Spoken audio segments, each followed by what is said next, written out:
Welcome to 70 bye Rahman. आज की video में हम बात करेंगे राज कपूर की ऐसी फिल्म जिसने उन्हें अपने बेटे के साथ कम बैक दिया था इंडस्ट्री में। फिल्म का नाम था बॉबी, जो आई थी 1973 में। ऋषि कपूर की पहली फिल्म थी। इस फिल्म से जुड़े अननोन फैक्ट्स, बजट और कमाई की बात करेंगे। इस फिल्म को डायरेक्ट किया, प्रोड्यूस किया राज कपूर साहब ने और लिखा था जितेंद्र जैन ने, और कहानी लिखी थी ख्वाजा अहमद अब्बास ने, और अदाकार थे Rishi Kapoor as Raj, Dimple Kapadia as Bobby, Premnath as Jack, Pran as Ramnath, Prem Chopra as Prem Chopra. इस फिल्म का म्यूजिक दिया था लक्ष्मीकांत प्यारेलाल ने और गाने लिखे थे आनंद बख्शी ने। इस फिल्म में 8 गाने रखे गए थे।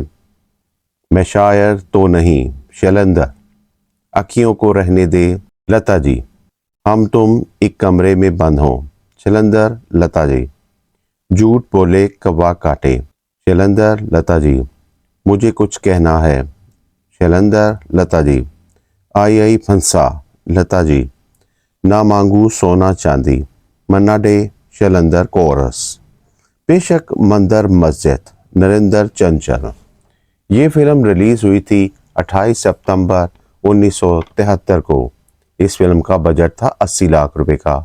इस फिल्म ने कमाई की थी 6 करोड़ रुपए की, जो कि दूसरी बड़ी कमाई करने वाली फिल्म थी उस दौर में, और वर्ल्ड वाइड कलेक्शन किया था 30 करोड़ रुपए का। अब बात करते हैं अननोन फैक्ट्स की। ये फिल्म उस बरस में पहले नंबर पर रही थी। उस वक़्त में बसें चलाई गई थी जो लोगों को लाने ले जाने का काम करती थी, ताकि लोग बॉबी फिल्म के शो लोग आराम से देख सकें। इस फिल्म के लिए ऋषि कपूर को बेस्ट एक्टर का अवार्ड भी मिला था। इस फिल्म की बदौलत राज कपूर साहब के क्राइसिस खत्म हो गए थे और ऋषि कपूर को लॉन्च करना पड़ा। अच्छा रहा था, घाटा मुनाफे में बदल गया था। शैलेंद्र के साथ ऋषि कपूर की पहली फिल्म रही थी। शैलेंद्र की राज कपूर से मुलाकात से ये तय पा गया था कि ये गाने शैलेंद्र ही गाएंगे, क्योंकि ऋषि कपूर के लिए नई आवाज़ ढूंढी जा रही थी।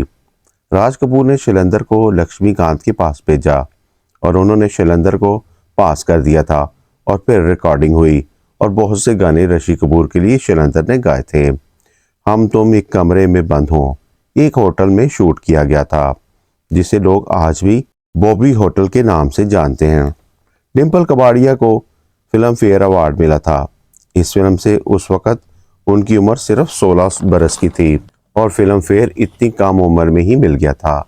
इस फिल्म के दौरान राज कपूर साहब ने पाकिस्तानी गुलकारा रेशमा का गाना सुना और उनसे इतने खुश हुए कि उनके गाने को लता जी से गवाया था। अखियों को रहने दे अखियों के पास पास के नाम से शामिल किया गया था, और फिर रेशमा की ख्वाहिश थी कि इंदिरा गांधी से मिलने की, तो राज कपूर साहब ने वो भी पूरी करवा दी थी। और इस फिल्म का म्यूजिक बिना का गीत माला में टॉप पर रहा था। इस फिल्म में मकबूलियत की वजह से डिम्पल कपाड़िया की मुलाकात राजेश खन्ना जी से हुई थी और जल्द ही दोनों ने शादी रचा ली थी, और इस फिल्म की शूटिंग में बड़ी मुश्किलात आई थी इस वजह से। इस फिल्म में बाप और बेटे के ताल्लुक की सोच राज कपूर को अपने बाप से मिली थी, जो प्राण साहब को दिखाया गया है। इस फिल्म ने सोवियत यूनियन में बड़ी मकबूलियत हासिल की थी और ये अवार्ड के बाद दूसरी ज्यादा देखी गई फिल्म थी। डिम्पल कपाड़िया से पहले इस फिल्म में नफीसा अली को लिया जाना था, मगर नफीसा के वालिद को कॉन्ट्रैक्ट की शर्तें पसंद नहीं थी। फिर ये फिल्म डिम्पल को मिल गई थी। हालांकि नीतू भी इस किरदार के लिए ऑडिशन के लिए आई थी, मगर ये किरदार डिम्पल ही को मिल चुका था। डिम्पल कपाड़िया एक बिजनेसमैन बाप की बेटी थी और उन्हें इस बात पर बड़ा मान हुआ करता था। पहले पहले लोगों को लगा था कि ये फिल्म शायद इतनी चल ना पाएगी, मगर हीरो हीरोइन की उम्र इतनी कम थी, मगर आखिर ये फिल्म कामयाब रही थी। अब बात करते हैं कहानी की। कहानी मुख्तलिफ तबकात और मज़ाहिब के दो मुंबई नौजवानों के दरमियान मोहब्बत के बारे में है। राजा राजनाथ ऋषि कपूर, जो एक अमीर हिंदू ताजर रामनाथ, और बॉबी बरगेंजा डिम्पल कपाड़िया, जो कि एक गरीब ईसाई मछेरे जैक बरगेंजा प्रेमनाथ की बेटी है। राज अपने बोर्डिंग स्कूल से वापस आता है। वापसी पर इसके वालिदैन इसकी सालगिरह मनाने के लिए एक पार्टी देते हैं। राज की साबिक गवर्नर मिसेस ब्रगेंजा यानी कि दुर्गा खोटे अपनी पोती बॉबी के साथ इसे तोहफा देने आती है, लेकिन राज की माँ सुष्मिता नाथ सोनिया सोहनी यानी मिसेस ब्रगेंजा को नज़रअंदाज कर देती है, जिसकी वजह से वो बॉबी के साथ पार्टी छोड़कर जल्दी में चली जाती है। राज अगले दिन अपने तोहफ़े खोलता है और इसे मिसेस ब्रगेंजा का तोहफा मिल जाता है, तो वो इससे ज़ाती तौर पर मिलने का फ़ैसला करता है। वहाँ पहुंचकर बॉबी इसके लिए दरवाज़ा खोलती है और ये इसके लिए पहली नज़र में मोहब्बत है। इस दौरे के दौरान वो अपनी किताब को बॉबी के साथ मिलाता है, तो वो किताबों का तबादला करने के लिए इससे लाइब्रेरी में जाता है और वहाँ से इनकी दोस्ती शुरू होती है। राज और बॉबी फिल्म देखने जाने का फैसला करते हैं। तब राज को पार्टी में जाने का ख्याल आता है। पार्टी में बॉबी राज को सुषमा की डांस पार्टीज नीमा अरुणा रानी से निजी तौर पर बात करते हैं देखता है और सोचता है कि वो इससे मोहब्बत करता है, इसलिए वो कश्मीर भागने से पहले अपना रिश्ता तोड़ लेती है। ताहम राज कश्मीर आता है और गलतफहमी को दूर करता है और बॉबी को इसके साथ अपने ताल्लुकात को दोबारा शुरू करने पर उकसाता है। राज की दोस्ताना तबीयत की वजह से जैक और मिसेस ब्रगेंजा राज और बॉबी के रिश्ते के बहुत हामी होने रखते हैं। राज को मालूम होता है कि इस मामले को राम ने नरमी से नहीं लिया है, जो अपने बेटे के एक गरीब मछेरे की बेटी से प्यार करने के ख्याल से नफरत करता है। लेकिन इसके बजाय एक झगड़ा इस वक्त भड़क उठता है जब राम जैक की तौहीन करता है और इस पर इल्ज़ाम लगाता है कि इसने अपने पैसों के लिए राज को फंसाने के लिए बॉबी की खूबसूरती और दिलकशी का इस्तेमाल किया। यहाँ तक कि इसने बॉबी को राज से मिलने से रोकने के लिए जैक को नकद रिश्वत की पेशकश की। जैक इस इल्ज़ाम से नाराज़ हो जाता है और बॉबी के साथ हंसी मजाक में जाने से पहले राम की तौहीन करके जवाबी कार्रवाई करता है। इससे राज के साथ दोबारा घूमने से मना करता है। राज से बॉबी की दूरी को यकीनी बनाने के लिए जैक इसे और मिसेस ब्रगेंजा को गोवा में रहने के लिए भेजता है। बॉबी को भगाने पर राज राम पर नाराज़ हो गया।